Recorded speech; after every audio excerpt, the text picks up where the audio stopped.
दोस्तों आज की स्टोरी है जब भगवान श्री कृष्ण और बलराम को कंस के कहने पे अक्रूर जी ले जा रहे थे मथुरा, तो भगवान कृष्ण ने कैसे उनकी परेशानियों को दूर किया अक्रूर जी की। दोस्तों अगर वीडियो अच्छा लगे तो चैनल सब्सक्राइब करना। वीडियो में आगे बढ़ते हैं। कृष्ण कुछ सैनिकों को देखते हैं, कहते हैं ये कौन है अक्रूर जी।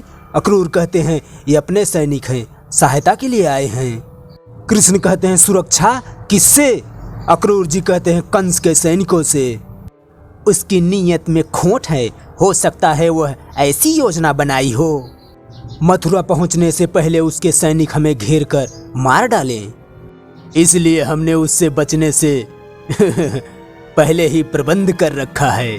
बलराम कहते हैं परंतु ये मुट्ठी भर लोग सेना का सामना कर सकेंगे।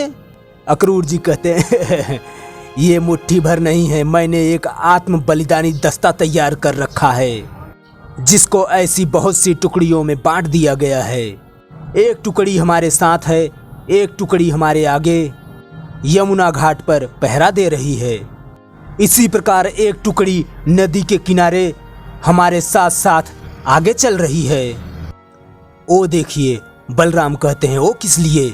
अक्रूर जी कहते हैं ताकि हम पर कहीं रास्ते में ही हमला हो जाए तो वहीं से हम आप दोनों को नदी पार भेज देंगे और वो लोग वहाँ आपकी सहायता के लिए उपस्थित होंगे।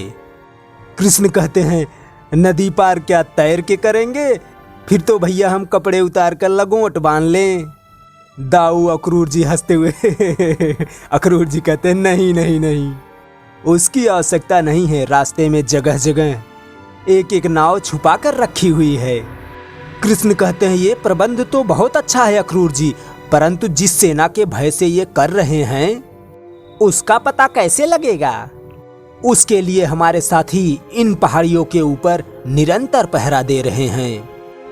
ओ देखिए, इन पहाड़ियों के उस ओर कंस के सैनिक हैं। हमारे साथी उनकी गतिविधियों पर नजर रखे हुए हैं। कोई भी गतिविधि देखेंगे तो उनके हाथ में जो पताका है उसका रंग बदल जाएगा।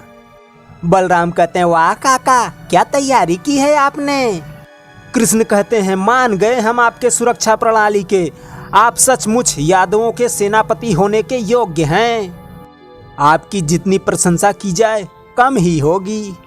अक्रूर जी कहते हैं राजकुमार कृष्ण, हमें अपनी प्रशंसा किसी पदवी की चिंता नहीं है, चिंता तो केवल इस समय आपकी सुरक्षा की है।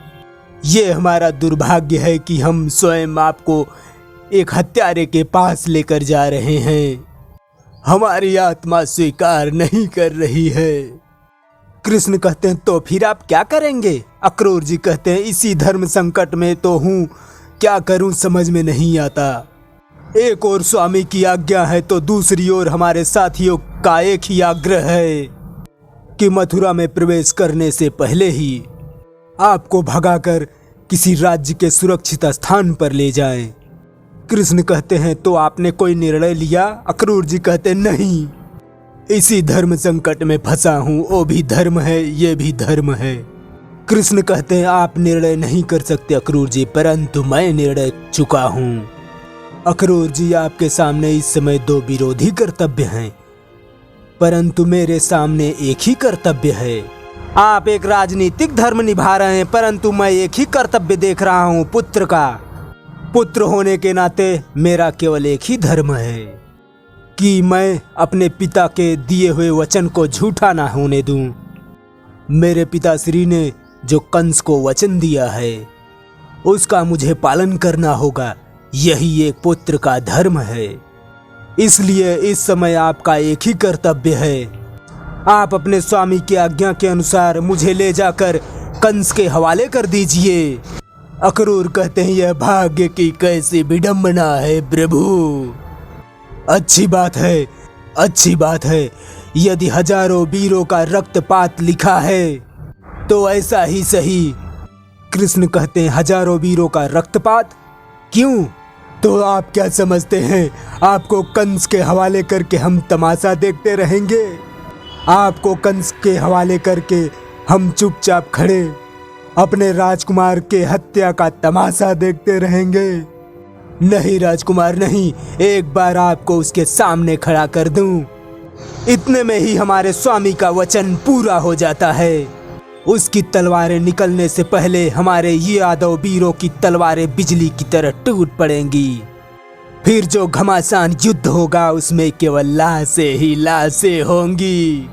परंतु हमारे यादव वीर आपको अपनी लाशों पर से बचा के निकाल ले जाएंगे, इसका मुझे पूर्ण विश्वास है और आप भी इसका विश्वास कीजिए।